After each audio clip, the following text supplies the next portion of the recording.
Y'all ready to be bummed out? So, let me introduce myself. My name is Brandon J. Leonardo. I am gay and Latino, so I'm here to say goodbye.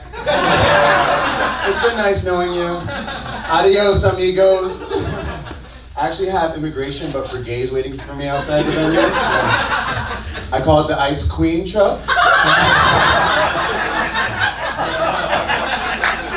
On the truck speaker, they play Lady Gaga over a cumbia beat. So if you're a Latino and you hear the approaching sound of Ra Ra La Migra, it's them, run the other way. Now, deportation is a little scary. I am nervous, but I gotta look at the bright side. I'm gonna use it as an excuse to travel. You know? They say deportation, I hear free flight. What are they gonna do, check my papers? I don't have any, that's the point. So when they ask, where are you from? I'm gonna be like, Barcelona.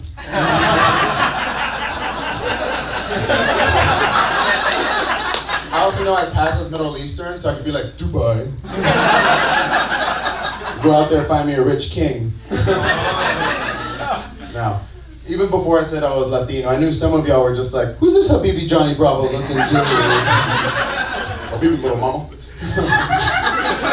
Rich. I get it all the time, especially at the airport.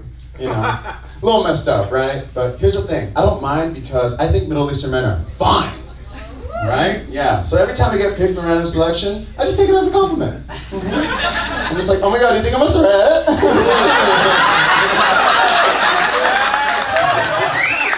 This ass is the bomb. What's up? Now, I remember telling my friend this joke, and he was just like, well, Brandon, if you don't want to be picked for random selection, just shave your beard before you fly. And I'm just like, and skip out on the cavity search? That's my favorite part of flying. That and a bag of pretzels, I'm good. Now, you know, as going back to deportation, now you don't have to worry about deportation. Now it's concentration camps too, which that's scary. But at least I have a choice. You know, I could either pick the gay one or the Latino one. It's like picking between good sex and good food. Poppers or jalapeno poppers? I'm torn. Now it is this little scary time for me. It's also scary for my parents too, but they're only concerned, the only thing they ask me is, Brandon, when are you gonna have kids? Yeah, me, the very homosexual son. Yeah, a limp wrist is wonderful for swatting away unwanted children. You know? Shoot, little Timmy, I'm not your dad.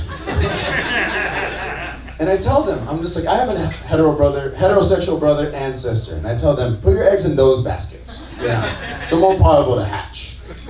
But my mom, she's persistent. She's like, ay, mijo, no. When are you gonna have some of your kids? I need you to have yours. And I tell her, do you expect me to get pregnant? And she says, well, you're a bottom, aren't you? No quieres pasivo? And I said, Mama. Yes, I may be a cum slut bottom, but I can't get pregnant. Believe me, I've tried. I slept with a lot of rich dudes. Mama could use some child support. Now, my mom wasn't always this funny. Like, I remember coming out to her. You know, every gay comic talks about their coming out, and now it's my turn.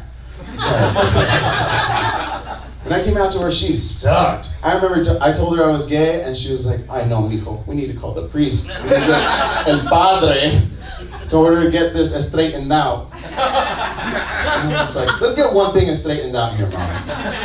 You may call him El Padre, I call him Papi.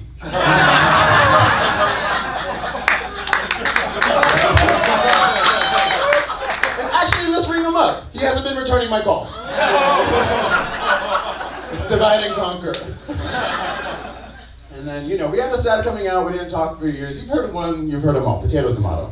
But it wasn't until years later where we reconnected where she gave me the real reason as to why she was so upset. She was like, ay, mijo, when you told me you were gay, it made me so sad because I thought we wouldn't see each other in the afterlife and we both died.